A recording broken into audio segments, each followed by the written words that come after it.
Hello, and you're listening to the AI Moment with me, Jonathan Wagstaff. And me, Danny Denhard. And this is the podcast where we deliver AI advice for business leaders in bite-sized chunks. Hi, everyone. Welcome back. Jonathan and I are going to go through what we've dubbed AI policies versus manifestos, something that comes up quite a lot in our engagement. So something Jonathan gets asked a fair bit. So Jonathan, what's your recommendation when it comes to AI when policies seem to be driven by management and IT? What's your take and how do you recommend to people to address this? Yeah, Dan, I mean, that's absolutely fair enough. The first thing is to say that I think all businesses, certainly enterprises, and actually all businesses should have some kind of AI policy. And the chances are, if you're in a medium-sized or large organization, you've already got a legal team and an IT team that are all over this. So we should have good policy, which talks about, the restrictions we put on AI. And it needs to be quite a smart policy in that, I've heard people talk about dumb AI policies, and dumb AI policies include, we can't use AI at all. That's not the answer. There's no way. So not using AI is not the answer. Using it free form, do what you want is not the answer either. And so lots of organizations are now doing an AI policy, which is a good thing to do. But the challenge with AI policies is they tend to be restrictive. They tend to be all about what you can't do. And my encouragement to organizations is to say, alongside your AI policy, which is kind of your legal guidelines, write yourself an AI manifesto. So if you're a growing company, you might have one for the business. If you're an enterprise, you might have one. If you're the marketing department of 50 people in an enterprise, you might write your own AI manifesto for marketing. What do I mean by an AI manifesto? I mean, this is how we're going to use this stuff. This is what we're going to try and do with this stuff. This is how we're going to go about what we're trying to do. So you're kind of writing things we are going to do, or things we're going to try and do, or things we're going to try and experiment with, as opposed to a simple policy which just says you cannot do these things. And I think that's a much better vehicle for people to get their heads around, particularly in departments like operations and marketing, sales, in terms of encouraging people, showing them where the boundaries are, but also leading them on a kind of, here are some things maybe go and experiment with, and here are the things you can go and do off your own bat and bring back the results and all that kind of thing. So policies that are well understood, manifestos, I think less well understood, but a very, very powerful vehicle. And when I talk about this with client organizations, I get a very positive response. I get a lot of people saying, right, that is a good idea. We should do that. We should do something like that. And there's some more stuff around how you do it. There's a lot of detail around how you might build it in a given organization.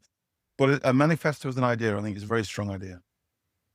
Completely agree. Something that I tell companies in general is, if you're moving towards trying to guide the company forward and you're unsure of exactly what you want, but you want to give people something to work towards and a vision, that a manifesto is something that will cut through having to have numerous policies or having to have like a definitive guide, which is yay or nay, yes or no.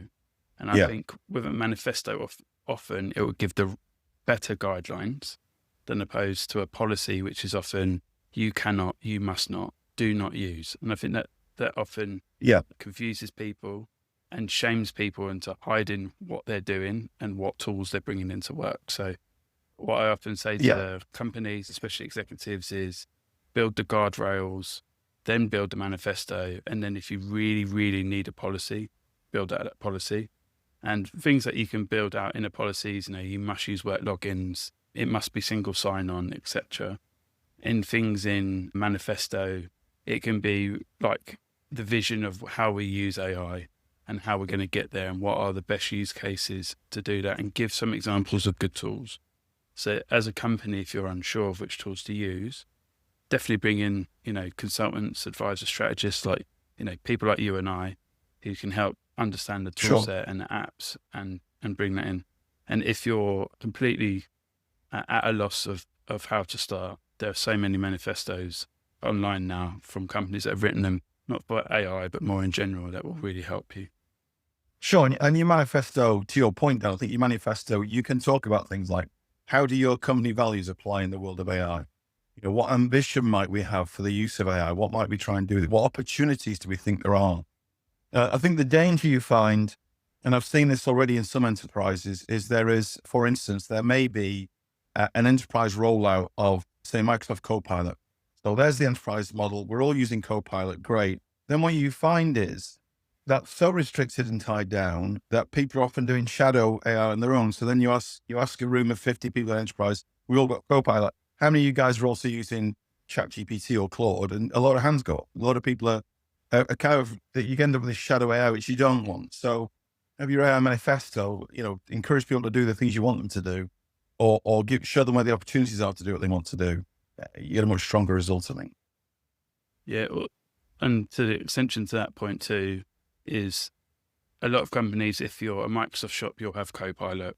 If you're Google shop or Google Workspace, you'll have Gemini generally out of the box. So when you have those and you're trying to reduce the amount of shadow AI or silo tools, what I tend to do is try and work through what the problems are being solved through Gemini or not through Copilot, build out those use cases, and then help people roll out either more suited tools or toolkits, or look to build out a list of tools that can help multiple departments, because having run marketing, product and growth departments, everyone has so many different requirements through tools. It's often better to address it through problems as opposed to just try and get everyone to use different tools or the same set of tools, because that can be really, really challenging. So to summarize and to give people a really actionable takeaway, would you start with the policy first and then do a manifesto, or would you create a manifesto with the team and then tweak it and make it more, binding for a policy? How would you recommend it to businesses? I agree. Other supporting comment I'd give: if you don't know where to start with a policy, write out what you want to achieve, where you want to go to, and any risk and benefits that you have, because that will give you a good foundation for your policy and also give you a good foundation to inspire people through a manifesto. Sure. Good. Great. Good catch up, my friend. I'll Me catch too. up with you next time. Cheers then. Thanks for listening today. If you've got any questions or any feedback, have a look in the show notes and we'll happily come back to you.